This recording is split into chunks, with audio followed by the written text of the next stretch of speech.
That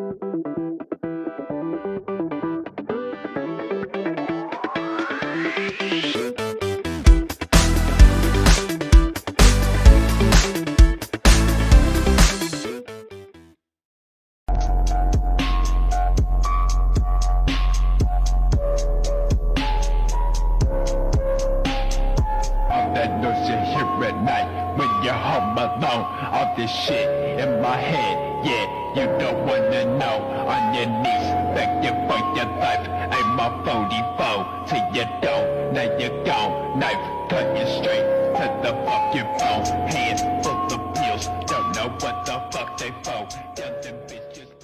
Assalamualaikum warahmatullahi wabarakatuh. Perkenalkan, nama saya Imade Ganesha Satya Munikapila dan teman Saya Ferry Aryansyah. Saya Muhammad Maulana Idris. dan saya Muhammad Adel. Saya Kenai Mahitra Pradana, kami dari kelompok 4 Prodi S1 Teknik Mesin offering E2. Di video ini kami akan menjelaskan salah satu keterkaitan bidang kimia di bidang teknik mesin, yaitu sel volta.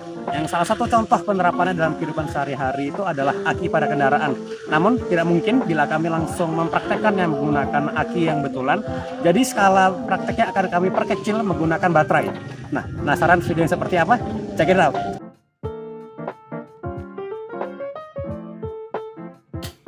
Oke, berikut adalah landasan teori dari sel volta yang menurut Alessandro Volta, yaitu Alessandro Volta menemukan sel volta pada tahun 1800 menghasilkan arus listrik dari tumpukan logam yang dipisahkan oleh elektrolit. Penemuan ini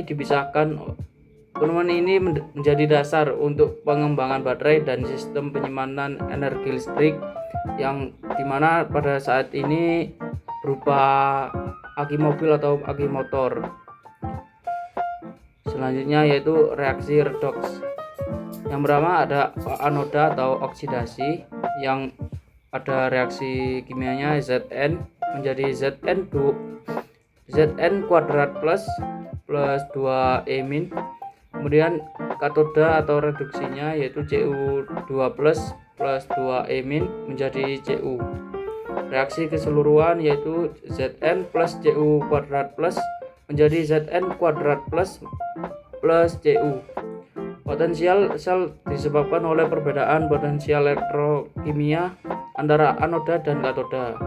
Sel volta menghasilkan listrik karena aliran elektron dari anoda ke katoda melalui kawat eksternal. Sementara ion Zn2+ bergerak melalui larutan menuju katoda. Selanjutnya yaitu anoda yang berfungsi. Pada fungsi anoda sendiri yaitu terjadi reaksi oksidasi. Ini berarti bahwa elektron dilepaskan oleh zat yang mengalami oksidasi. Elektron tersebut kemudian dapat digunakan dalam arus listrik. Selanjutnya fungsi pada katoda yaitu terjadi reaksi reduksi. Ini berarti bahwa elektron yang dilepaskan oleh anoda digunakan untuk mereduksi zat di katoda. Selanjutnya yaitu elektrolit. Fungsi elektrolit adalah zat yang dapat menghantarkan ion positif dan negatif. Ia memungkinkan aliran muatan listrik melalui sel elektrokimia dengan memfasilitasi pergerakan ion-ion. Selanjutnya yaitu aliran elektron. Dalam sel volta atau sel elektrokimia, aliran elektron terjadi dari anoda ke katoda melalui kawat luar. Proses ini memungkinkan elektron yang dilepaskan selama oksidasi di anoda untuk mengalir melalui sirkuit eksternal menuju katoda, di mana elektron tersebut digunakan untuk mengurangi zat kimia di katoda. Untuk lebih jelasnya, bisa kita perhatikan proses yang terlampir pada PPT yang ada. Untuk yang pertama, di anoda. Pada anoda, elektron dilepaskan selama reaksi oksidasi di anoda. Contohnya dalam sel sengseng ZnCu sel. Zn mengalami oksidasi menjadi Zn2+ dan melepaskan elektron Zn menjadi Zn2+ dan 2 elektron. Lalu yang kedua, kawat luar. Pada kawat luar, elektron dilepaskan di anoda mengalir melalui kawat luar atau sirkuit eksternal menuju katoda. Lalu yang ketiga, ada katoda. Di katoda, elektron yang mencapai katoda digunakan untuk mengurangi ion logam di katoda. Dalam contoh sel sengseng, ion tembaga Cu2+ menerima elektron dan mengalami reduksi menjadi Cu2+ plus 2 elektron menjadi Cu. Lalu yang terakhir, yang keempat, ada ion di larutan. Ion Zn2+ dari anoda dan Cu2+ dari katoda bergerak melalui elektrolit atau larutan garam untuk menjaga keseimbangan muatan. Proses ini menyebabkan aliran arus listrik dalam sirkuit eksternal, dan itulah yang memberikan fungsi sel volta sebagai sumber energi listrik. Lalu ada variabel yang mempengaruhi kinerja sel volta. Di sini terdapat 4 variabel. Yang pertama yaitu material elektroda, yaitu jenis logam atau bahan yang digunakan pada elektroda, anoda, dan katoda dapat mempengaruhi laju reaksi dari redoks itu. Lalu terdapat pengaruh suhu. Nah, peningkatan suhu dapat meningkatkan laju reaksi, tetapi juga dapat mempengaruhi stabilitas material sel dan elektroda. Lalu yang ketiga, terdapat komposisi elektrolit, di mana komposisi elektrolit ini yang baik itu memastikan aliran ion yang efisien antara elektroda dan mempengaruhi daya listrik yang dihasilkan. Lalu yang terakhir, dapat konsentrasi ion. Dan konsentrasi ion dalam elektrolit dapat mempengaruhi konduktivitas dan potensi elektrokimia. Lalu terdapat kelembapan, di mana kelembapan adekuat dapat mendukung kinerja yang baik. Lalu terdapat desain elektroda. Nah, desain elektroda termasuk ukuran dan bentuknya dapat mempengaruhi distribusi arus dan potensial sel. Lalu terdapat kemurnian bahan, di mana kontaminasi itu dapat merugikan kinerja sel volta. Dan yang terakhir, terdapat kondisi lingkungan. Faktor X yang merupakan faktor eksternal seperti tekanan atmosfer dan radiasi lingkungan itu dapat berdampak pada kinerja sel volta. Oke, di sini saya akan melakukan percobaan menggunakan baterai dan lampu sebagai ilustrasi bagaimana penggunaan aki pada kendaraan bermotor seperti mobil dan motor.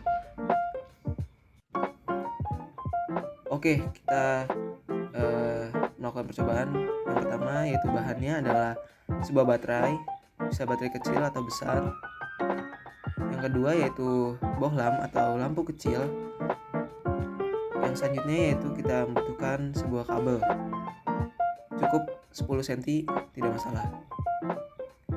Oke, selanjutnya kita pasangkan kabel dengan paku dan juga bohlam. Kita sambungkan pada kutub negatif dan lampunya kita tempelkan pada kutub positif, sehingga lampu dapat menyala dengan terang. Sekian dari percobaan kami. Kurang lebih mohon maaf. Wassalamualaikum warahmatullahi wabarakatuh. Jadi untuk kesimpulan dari praktikum ini adalah sebagai berikut. Yang pertama, elektrokimia pada aki. Praktikum ini memberikan pemahaman tentang prinsip elektrokimia khususnya pada sel volta yang digunakan di dalam aki.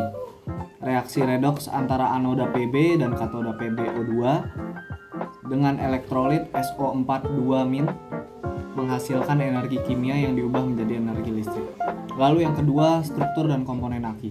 Aki merupakan sel volta yang terdiri dari elektroda Pb dan PbO dalam larutan asam sulfat sebagai elektrolit.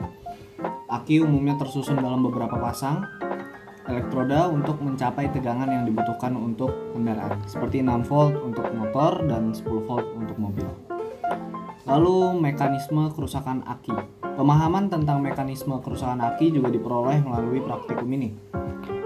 PbSO4 yang terbentuk selama reaksi dapat menutupi elektroda menyebabkan aki berhenti menghasilkan listrik.